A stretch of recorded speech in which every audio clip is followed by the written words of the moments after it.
Salut les atomes! Eh bien, ce soir, je vous invite à une recette peut-être un peu spéciale. Au préalable, vous aurez mis un chou rouge dans votre congélateur. Puis, vous sortirez ce chou rouge du congélateur et voilà ce que vous allez obtenir. Vous allez obtenir quelque chose qui n'a pas très bonne mine parce que vous savez que, en fait, je vous le dis, mais ceci est une confidence, il ne faut jamais mettre un chou rouge au congélateur parce que regardez ce que vous obtenez un chou qui a été complètement explosé. Et pourquoi? Parce qu'un chou rouge, c'est 90% d'eau et que dans le congélateur, vous allez congeler l'eau, ce qui va lui éclater les cellules. Par contre, pour ce que nous voulons faire, à savoir récupérer son jus, c'est une opération extrêmement profitable et simple. Regardez, j'ai juste à presser et je récupère du jus de chou rouge concentré. Ah, tiens, je m'en suis mis quand même plein les gants. Bon, attends, excusez-moi, je vais simplement me laver les gants. Je me lave les gants, voilà, c'est fait. On va pouvoir continuer. Ah, attendez, là, il y a un problème. J'ai mes gants qui deviennent verts. Je sais pas, on essaiera de voir ça après. Bon, il me faut quand même des gants propres pour continuer. Alors, je continue. Je récupère mon jus de chou rouge. Et mon jus de chou rouge, je vais l'introduire dans un certain nombre de flacons. Enfin, plutôt de tubes à essai. Et qu'est-ce que je vais faire subir maintenant à ce jus de chou rouge?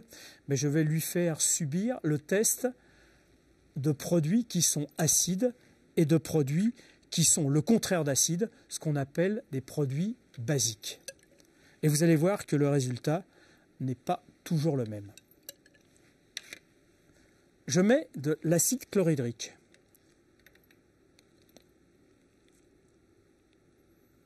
J'obtiens une couleur rouge vif.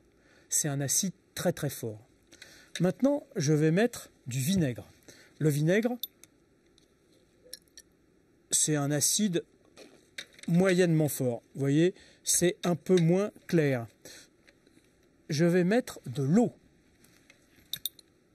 Ça va être notre solution témoin. Vous voyez, j'ai une jolie couleur violet.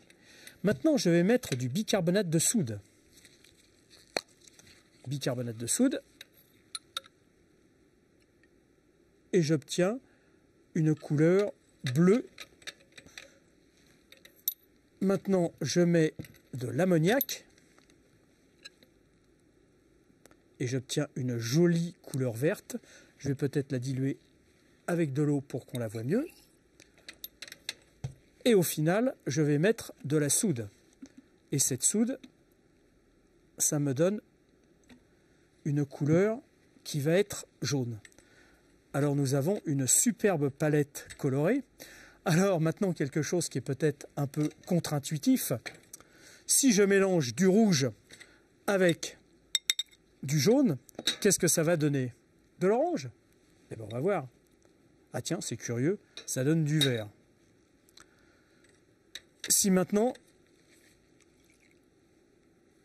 mine de rien, là je suis en train de faire ma vaisselle. Donc je suis en train de tout mélanger et vous voyez que les couleurs ne sont pas celles que l'on attend. Alors, si je rajoute là-dedans, par exemple, de l'acide chlorhydrique, eh bien, je vais revirer au rouge. D'abord, je passe par le violet et regardez, je deviens rouge. Si je mets de la soude là-dedans, je vais faire le chemin contraire. Je vais redevenir vert et puis je vais redevenir jaune. En fait, le colorant du chou rouge est ce qu'on appelle un indicateur coloré. Mais attention, faites attention aux acides très forts et faites attention à la soude. Bonsoir les atomes et à bientôt.